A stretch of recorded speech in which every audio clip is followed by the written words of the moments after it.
손흥민의 최고 활약이 연일 계속되고 있습니다. 이번 셰필드전에서 주목할 만한 성과를 거뒀는데요. 손흥민은 EPL에서 아시아 최초로 공격 포인트를 100개를 기록하는 금자탑을 쌓았습니다. 축구 통계 전문 사이트 옵타에 따르면 EPL 공격 포인트 100개는 아시아 선수로는 최초이자 토트넘 소속 선수로서는 7번째 기록입니다. 여기에다가 손흥민은 토트넘 레전드가 될 것이 거의 확실하다는 분위기입니다. 왜냐하면 케인이 186개의 공격 포인트를 기록해 단독 1위이지만 2위인 테디 셰링엄이 141개, 3위 로비킨이 115개를 기록 중이기 때문에 손흥민이 갑자기 이적하지 않는 한 에릭센, 저메인 데포 등 기라성 같은 선수까지 모두 밀어내고 레전드로 남을 것이 거의 확실해진 대단한 기록입니다. 많은 축구 팬들은 EPL에서 다시 손흥민과 같은 아시아인이 등장하기는 쉽지 않을 것으로 보고 있습니다. 토트넘도 계속되는 손흥민의 활약에 보답해서 토트넘 하스퍼 한국 공식 계정을 오픈하면서 전성기를 누리는 손의 분위기를 띄웠습니다. 손흥민이 더 자주 트윗에 등장하게 된다는 것인데요. 일각에서는 손흥민 인기에 비해서 너무 늦게 한국 토트넘 SNS 계정을 오픈한 게 아니냐는 말이 있습니다만, 이렇게 유럽 빅리그 구단이 한국 팬들을 위해서 한국어 계정을 만드는 것은 극히 이례적이라고 합니다. 현재 스포츠 스타 중에 모든 종목을 통틀어 손흥민의 인기가 최고라는 국내 설문조사가 있었는데, 토트넘 구단 역시 한국의 최고 인기 스타에 힘입어 팬들과 소통한다는 방침으로 파악됩니다. 특히 최근 코로나 사태로 인해서 많은 이들이 코로나 블루인 우울증을 손흥민으로 해소한다는 기사도 나왔습니다. 이러한 분위기에 힘입어 풋볼팬 캐스트라는 유럽의 축구팬 포럼에서는 손흥민 재계약이 임박했다면서 그는 건드릴 수도 없는 언터처블 몬스터라고 극찬하며 토트넘의 재계약을 높게 판단하기도 했습니다. 다만 많은 매체에서 손흥민의 몸값이 현재 주급 14만 파운드인데 재계약 시 20만 파운드라고 했지만, 이에 대해 많은 국내 팬들이 불만을 가지고 있으며 영국의 전문가들조차 손흥민의 가치를 논하는데요. 토트넘의 전설적인 미드필더로 잘 알려진 라파엘 반더바르트는 관련 매체 인터뷰에서 손흥민에 대해 토트넘의 메인은 손흥민이고 케인보다도 중요하다고 강조했습니다. 그는 심지어 케인은 없어도 되는데 손흥민은 반드시 토트넘에 있어야 한다고 파격적인 멘트도 했습니다. 최근 손흥민의 슈팅에서 나오는 각종 기록이 메시나 호날두보다도 뛰어나다는 분석이 속출하는 가운데, 현재 케인의 주급인 20만 파운드에 맞추는 것은 토트넘이 손흥민을 싼값에 묶어두려는 게 아니냐는 불만 섞인 목소리가 나오며, 레알 마드리드 이적설이나 기타 빅클럽과 연계되는 이유이기도 할 것입니다. 만약 토트넘이 지금 주급의 2배 이상으로 장기 계약을 맺지 않는다면 손흥민이 손해라는 말도 나오는 것이죠. 케인의 경우 영국의 국가대표로 토트넘에서 가장 많은 공격 포인트까지 기록한 프랜차이즈 스타이므로 가장 좋은 대우로서 그를 잡아둬야 하겠지만, 손흥민도 그러한 대우를 못 받을 이유가 없다는 것입니다. 풋볼 런던은 유럽 전체를 통틀어서 슈스로만 분석을 하자면 손흥민보다 활약이 좋은 선수는 오직 바이에른 뮌헨의 레반도프스키밖에 없다면서 EPL에서는 최고의 골잡이로 손흥민을 골랐습니다. 손흥민은 2020년 취소된 발롱드르의 수상이 확실시됐던 레반도프스키와 거의 동급으로 논의될 정도인 것입니다. 영국의 전설 앨런 시어러는 손흥민의 득점 장면을 보면서 나와 똑같이 득점하고 있다라고 놀라며 공격수는 모두 9번과 같을 필요가 없다 말하고 새로운 유형의 뛰어난 공격수라고 극찬했습니다. 맨유의 수비수 게리 네빌도 손흥민은 골만 넣는 게 아니고 경기장 전체를 뛰어다닌다고 하면서 스마트할 뿐만 아니라 헌신적이고 성실하기까지 하다며 무조건 EPL 베스트 11이라고 확신했습니다. 하지만 이렇게 영국의 전설적인 플레이어와 많은 이들이 찬사를 쏟아내고 있음에도 불구하고 단순히 골을 기록하지 못했다는 이유로 경기에서 다소 박한 평가를 받는 모습이 오늘도 나왔는데요. 셰필드전에서 손흥민의 뛰어난 활약에 비해서 다양한 영국 매체들은 대부분 무난한 정도의 평점만 줬습니다. 앞서 후스코어드닷컴의 경우에는 손흥민은 7.8, 케인은 9.4로 케인을 훨씬 높게 평가했고, BBC의 경우에는 해리케인 7.95, 은돔벨레 7.87에 이어 손흥민에겐 7.34로 세 번째의 평점을 줬습니다. 물론 팀에서 세 번째로 높은 평점이긴 합니다만 국내 팬들은 이런 평점에 대해 불만이 큰데요. 해리케인이 9.3을 받았는데 손흥민이 7.8이라는 것은 아무리 골 위주의 평점이라도 납득이 어렵다는 반응입니다. 이는 지난 풀런 경기 때 손흥민에게 골을 못 넣었다고 5점으로 최하점을 준 것과 같은 맥락이라고 볼 수 있습니다. 게다가 케인은 마지막 손흥민이 양보하고 어시스트를 해준 장면에서 한 골을 허공으로 날리기도 했지만 유독 손흥민에게는 평점이 짠 게 아니냐는 것이죠. 여기에 은돔벨레의 세 번째 슛 같은 경우에는 슛인지 센터링인지 구분이 안 가는 슈터링이 아니냐며 우연히 들어갔다고 주장하는 네티즌도 있었습니다. 그런데 유독 미국의 ESPN이 손흥민에게 최고 평점을 부여하면서 극찬하는 모습도 나왔습니다. ESPN은 골을 기록한 케인은 7점을 준 반면에 골 없는 손흥민에게는 최고점 8점을 준 것입니다.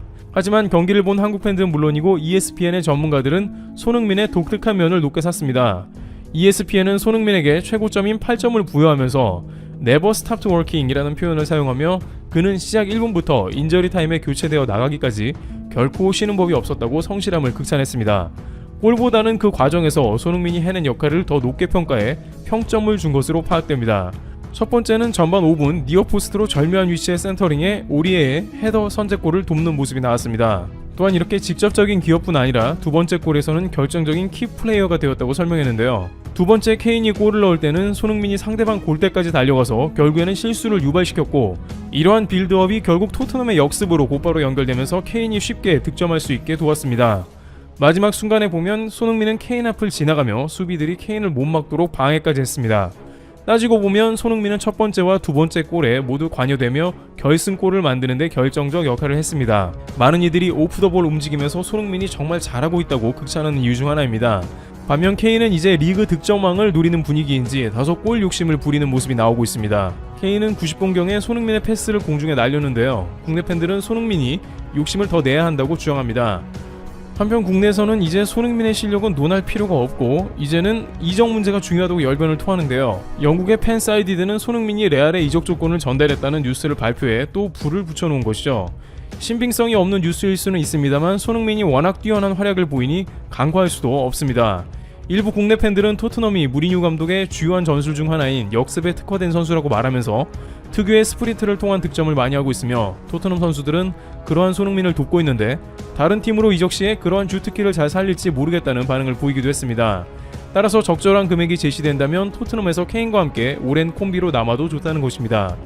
그러나 다른 한편에서는 손흥민이 토트넘에서 좀 더 골을 많이 못 넣는 이유가 분명히 있다며, 미드필드에서 손흥민의 움직임을 읽고 확실한 패스를 뿌려주는 누군가가 있어준다면 지금보다 훨씬 더 많은 득점을 할 것인데, 현재는 케인만이 손흥민 움직임을 잘 보는 것 같아서 다소 제한적인 골 찬스를 맞는 게 아니냐는 것입니다. 새로운 팀으로 이적해야 한다며 팽팽하게 맞섭니다. 이적 결과는 유니폼 입기 전에는 아무도 모른다고 했듯이 손흥민의 거취에도 큰 관심이 쏠리고 있습니다. 또한 이 경기는 손흥민의 활약으로 토트넘의 오랜 셰필드에 대한 징크스를 완전히 깬 경기이기도 했습니다. 토트넘은 셰필드와의 리그 원정 경기에서 3무 4패의 극심한 부진을 보이다가 8경기 만에 승리한 것인데요. 기간으로는 1975년 12월 이후 약 45년 만에 값진 승점 3점을 따는 것으로 징크스를 깬 것입니다. 이와 같이 손흥민은 경기 때마다 뛰어난 활약을 통해서 스포츠 매체는 물론 팬들의 반응을 이끌어내는 모습입니다. 트리블튜브 여기서 마치겠습니다. 감사합니다.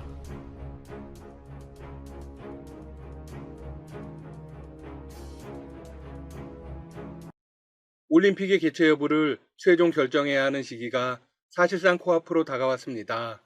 이에 국제올림픽위원회의 토마스 바흐 위원장이 파격적인 발언을 했습니다. 올림픽 운영 방식에 변화가 생길 가능성이 사실상 100%가 되었네요. 우선 그 전에 세계 유력 언론들의 보도를 간단히 전해드리겠습니다. 현재 공신력 있는 매체들 대부분은 취소 가능성을 앞다투어 제기하고 있습니다. 미국 일간지 월스트리트 저널은 백신 접종이 예상보다 늦어지면서 올해도 도쿄올림픽의 개최가 어려울 것이라고 예측했습니다. 2020년 여름에 개최 예정이었던 도쿄올림픽은 코로나19 확산으로 1년 연기를 결정했죠. 하지만 지난해 연기를 결정했을 당시보다 확산세가 더욱 심해졌습니다. 또한 백신이 출시됐지만 접종이 예상보다 크게 지연돼 올해 여름까지 전 세계에 공급하기는 어려운 실정입니다.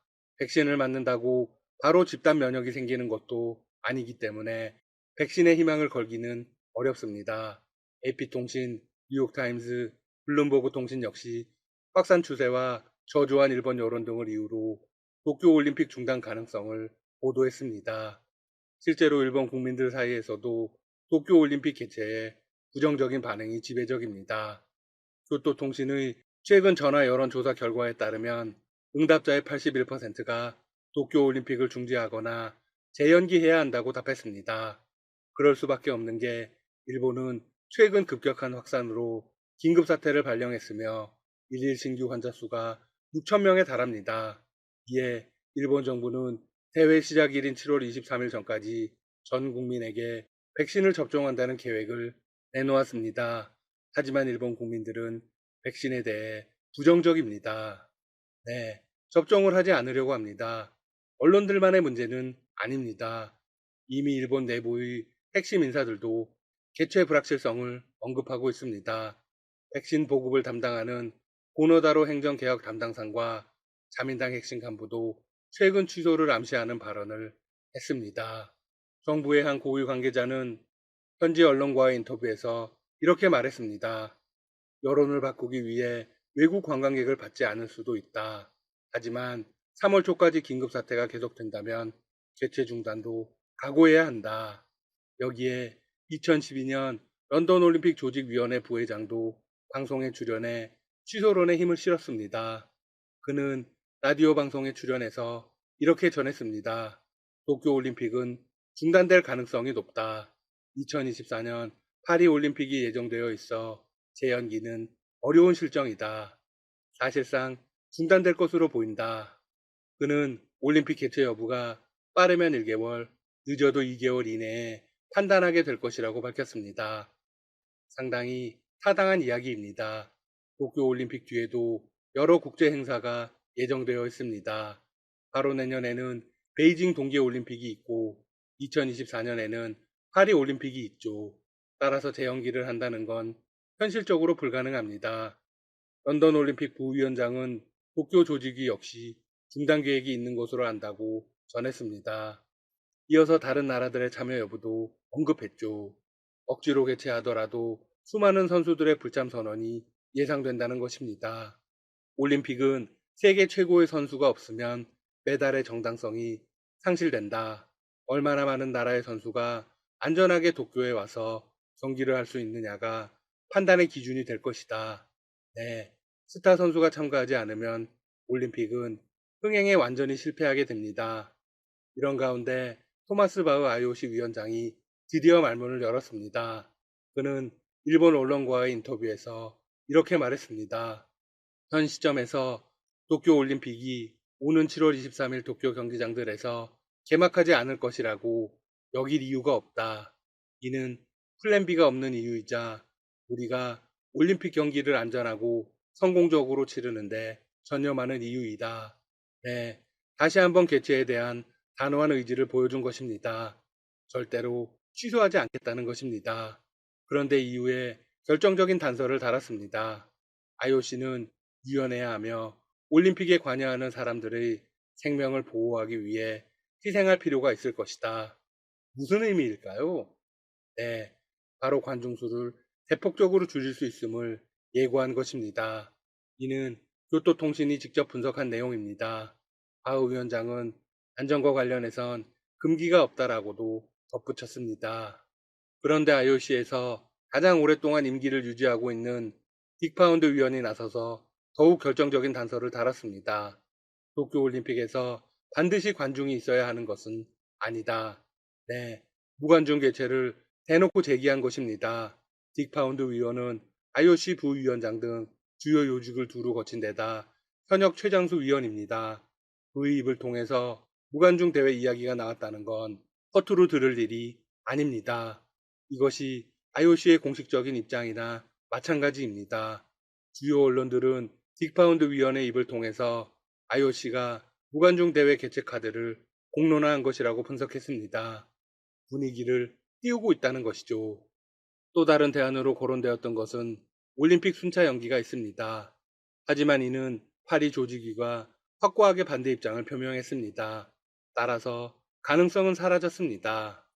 이제 남은 대안은 취소와 무관중 개최뿐인데 취소는 타격이 너무나 큽니다. 일본은 이미 도쿄올림픽에 17조 원을 쏟아부은 상황입니다.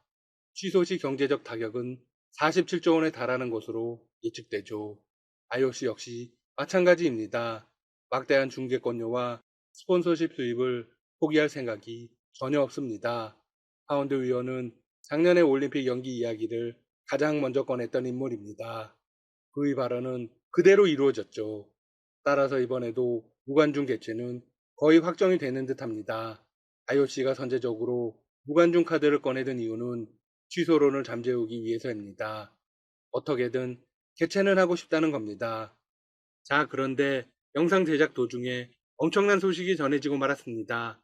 일본 정부가 오는 7월 개막 예정인 도쿄올림픽을 코로나19 대유행 여파로 취소키로 내부 결론을 내렸다는 소식이 전해진 겁니다.